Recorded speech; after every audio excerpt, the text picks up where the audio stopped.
जी अस्सलाम वालेकुम, क्या हाल है नाज़रीन। अल्लाह पाक से दुआ है कि अल्लाह सबको तंदुरुस्ती से अता फरमाए। अच्छा, आज जो है वो मैं आप लोगों को इंशाल्लाह बताऊंगा कि जिस्म का कौन सा हिस्सा गर्म है, कौन सा सर्द है, कौन सा हिस्सा जो हमारे जिस्म का वो खुश्क है और कौन सा हिस्सा जो है हमारे जिस्म का तर है। तो उनकी खुराक क्या क्या है और किस तरह से वो फंक्शनल है। इंशाल्लाह मैं जितना हो सका आपको इन डिटेल जाके समझाने की कोशिश करूँगा। सबसे पहले देखें जी कि गर्म अज़ा जो हमारे जिस्म के अंदर हैं वो कौन कौन से हैं। गर्म अज़ा के अंदर दिल, नंबर 2 खून, नंबर 3 जिगर, नंबर 4 गोश्त, नंबर 5 उज़लात, नंबर 6 तहाल, नंबर 7 किडनीस गुर्दे, नंबर 8 पस्तान, नंबर 9 खोसतीन, नंबर 10 शरियाने, नंबर 12 वरीदें। अब गरम तर गरम वो मैं नहीं बता रहा, मैं जस्ट गरम बता रहा हूँ, ठीक है। अब आता सर्द, दिमाग, असाब, चर्बी, जिलद, हराम मगज़, झिल्ली, हड्डियाँ, पूरे जिस्म के बाल, ये क्या है, सर्द मिजाज के हामल। आगे चलते हैं जी, तर मिजाज के हामल, पस्तान। अब मैंने गर्म में भी बताया था, इसका मतलब क्या हो गया कि तर गर्म है पस्तान, ठीक है। गुर्दे मैंने गर्म में भी बताया था, तो यहाँ पे भी है, तर भी है, इसका मतलब क्या हुआ कि गर्म तर। गुर्दे का मिजाज क्या है, गरम तर। हराम मगज़, तो ये मैंने पहले भी बताया है, हराम मगज़ आपको, तो इसका मतलब है ये तर भी है, ठीक है, सर्द भी है, तर भी है, तो इसमें तरी ज़्यादा है, सर्दी कम है। इसके बाद दिमाग, तो दिमाग में भी तरी ज़्यादा है, सर्दी कम है, तर सर्द है। इसके बाद जिलद, तो जिलद मैंने आपको पहले भी बताई है, इस तरह से यहाँ पे भी जिलद जो है वो है तरी के अंदर भी। इसके बाद जिगर, जिगर मैंने पहले आपको गर्म में बताया है, अभी तर में भी बता रहा हूँ, तो इसका मतलब क्या है, गर्म तर है ये। इसके बाद खुसतीन, खुशिये, खुशिये मैंने गर्म में भी बताए हैं और तरी में भी बता रहा हूँ, तो इसका मतलब क्या है, गर्म तर है ये। चर्बी, चर्बी मैं पहले भी आपको बता चुका हूँ सर्दी में, तो यहाँ तरी में भी बता रहा हूँ। तो चर्बी क्या है जी, सर्द तर, ठीक है। इसके बाद आ जाएं जी खुश्क अज़ा, वो क्या है, हड्डी, पूरे जिस्म की हड्डियाँ जो हैं वो खुश्क हैं। करी, जो मुर्कनी हड्डियाँ जिनको आप कहते हैं, झिल्लियाँ और रबात। ये तो था जी कि हमारे जिस्म के अंदर कौन कौन से जो उज़ू या हिस्से हैं वो उनका मिजाज क्या क्या है, गर्म कौन से हैं, तर कौन से हैं, खुश्क कौन से हैं और सर्द कौन से हैं। अब यहाँ पे मैंने आपको कई हिस्से बताए, जिस तरह से दिमाग जो है वो मैंने आपको सर्दी में भी बताया और तरी में भी बताया, तो इसका मतलब क्या है कि दिमाग का जो मिजाज है वो तर सर्द है। इस तरह से मैंने आपको जिगर के हवाले से गर्मी में भी बताया और तरी में भी बताया, तो इसका मतलब क्या है कि जिगर का असल मिजाज क्या है, गर्म तर है। तो ये तिब्बे यूनानी के अंदर जो चीज़ें हैं ये बिल्कुल वाज़िया, अटल और हकीकत के ऊपर मबनी हैं, और नज़रिया मुफ़रद अज़ा के अंदर भी ऐसा ही है।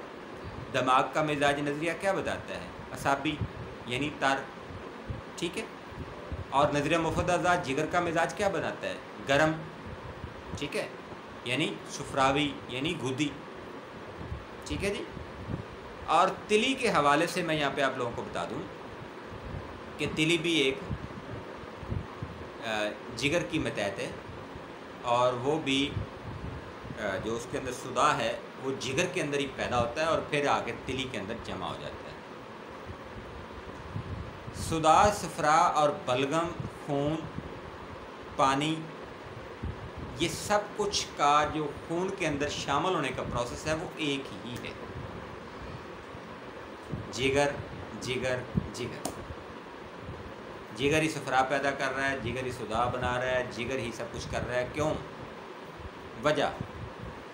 वजह ये है कि जो खुराक हम खाते हैं उससे ही सब कुछ बनता है, उससे ही आपका सफरा है, उससे ही आपका सुधा है, उससे ही आपका बलगम है, यानी white cell, red cell, platelets, सब जो चीज़ें हैं आपके खून के अंदर वो कहाँ से जाएंगी? वो आपका मुंह, निज़ाम इंहज़ाम, जिगर, और जिगर फिर उसको क्या करेगा? दिल को भेज देगा, दिमाग को भेज देगा, स्प्लीन को भेज देगा, गॉल ब्लैडर को भेज देगा। यानी जिगर क्या कर रहा है? चीज़ों को पहले खुद लेता है और फिर जहाँ जहाँ उनकी ज़रूरत है उनको वहाँ पे पार्सल कर देता है, उनको भेज देता है। और जिगर जो है ना सर, ये हमारी केमिकल लेबॉर्ट्री है।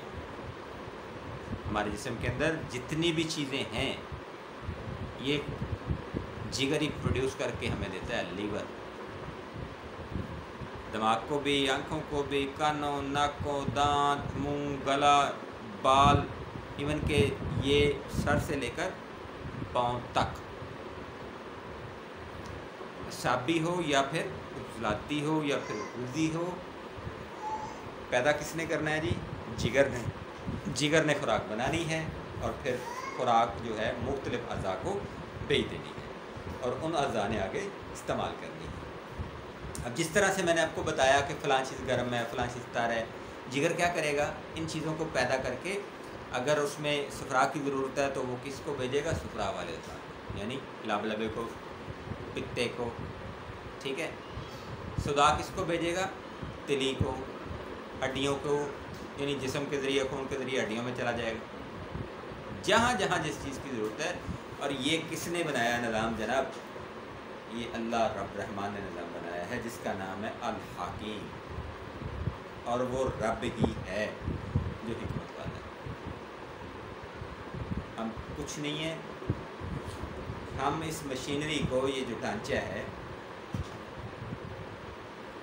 हल्का सा समझ सकते हैं और उसको चलाने की हम कोशिश कर सकते हैं। असल चलाने वाला जो है वो अल्लाह है। अल्लाह तबारक व तआला की ज़ात ही हर चीज़ पे कादर है। ये जो एलोपैथी है ना सर, ये 1 साल, 1.5 साल, 150 साल कह लें, इससे पहले क्या था? मज़े की बात बताऊं, आप लोग कहेंगे हकीम साहब आप किधर टूट पड़े। यार ये बातें भी ज़रूरी हैं। आज से 100 साल पहले हर आलम दीन हकीम था, हर बाबा हकीम था, हर पीर हकीम था, जिसको सूफ़ी कहा जाता है। फरीदुद्दीन गंजशकर रहमतुल्लाह अलैह, हज़रत दाता अली जवेरी रहमतुल्लाह अलैह, ये तमाम औलिया जो थे, बुल्ले शाह सरकार, ये क्या थे? ये तबीब थे, ये हकीम थे। लोग इनके पास जाते थे, अपने मराज का इलाज करवाते थे, ये दवाइयाँ देते थे लोग। उससे पीछे चले जाए, सहाबा इकराम रिज़वानुल्लाह ताला अजमाई, जनाब मोहम्मद मुस्तफ़ा सल्लल्लाहु अलैहि वसल्लम, तमाम जहानों के जो सरदार हैं, उनके तो क्या ही कहने। तिब्बे नबवी से क्या मराद है? ये डॉक्टरी शॉक्टरी तब तो नहीं थी ना। और क्या कल उस वक्त शुगर नहीं होता था? क्या उस वक्त कार्डिक के पेशेंट नहीं थे? अटैक होता था तब। अब आप कहेंगे यकीन सब कैसे? भाई तब भी तो सुधा ही था ना, आज भी सुधा है, सिर्फ हमारे इसकी चीज़ें चेंज हुई हैं, बाकी बॉडी के फंक्शन तो वही हैं। हज़रत बाबा जी आदम तक चले जाएं, आपको क्या मिलेगा? तबीब या हकीम ही मिलेगा ना, डॉक्टर तो नहीं मिलेगा। हमने खुद चीज़ों को गलत किया और हमें अल्लाह का बड़ा शुक्र अदा करना चाहिए। अल्लाह ने दीन इस्लाम के अंदर भी हमें बहुत बड़ी रहनुमाई दी तिब के बाद। ये जितने हमारे उलमाए दीन हैं ना, अगर ये जो हमारी हदीस की किताबें हैं उनको मुकम्मल स्टडी करें तो वो आपको बता सकते हैं कि طب اسلامی جو ہے، طب محمدی جو ہے، اس کے اندر بہت سی چیزیں. خیر بہرحال اللہ میرا اور آپ کا حامی و ناصر. میری اللہ سے دعا ہے کہ اللہ پاک میرے سننے والوں کو، میرے محبت کرنے والوں کو تندرستی صحت عطا فرمائے. اور آپ کا کچھ سوال ہے سر تو ضرور پوچھیے گا. ہاں، بہت سے چند ایک دوستوں نے مجھے کال کیا، کہتے ہیں حکیم صاحب آپ کی باتیں بہت اچھی ہیں، لیکن آپ کے جو چینل ہے اس کے اوپر آپ کے ویورز کم ہیں. دیکھیے سر، یہ آپ کی محبت ہے، آپ کا پیار ہے. میں آپ سے گزارش ہی کر سکتا ہوں کہ جی آپ اس چینل کو پروموٹ کریں، ویڈیوز کو شیئر کریں، اس چینل کو ایکسپینڈ کریں، لوگوں کو زیادہ سے زیادہ واٹس ایپ کریں. اس ویڈیوز کے لنک ہوتے ہیں کسی بھی ویڈیو، میری طرف سے گزارش ہے تاکہ زیادہ سے زیادہ لوگوں کا فائدہ ہو. ٹھیک ہے جی. میرا نمبر جو ہے وہ 030686110009 ہے جی. یہ میرا ڈائریکٹ نمبر ہے. آپ کسی بھی وقت مجھے کال کر سکتے ہیں، واٹس ایپ کر سکتے ہیں اور اپنا ٹائم لے سکتے ہیں ڈسکس کرنے کے حوالے سے کسی بھی مسئلے کو، یا آپ خود تشریف لانا چاہتے ہیں تو آپ خود تشریف لا سکتے ہیں. دواخانہ کا جو ایڈریس ہے وہ ہے جی ہمدرد سے دواخانہ، نزد جامع مسجد غوثیہ، مہریہ نصیریہ، افضل ٹاؤن، چونیا. ٹھیک ہے جی. ضلع قصور ہے، پنجاب ہے. ایمان اللہ. اللہ حافظ. السلام علیکم.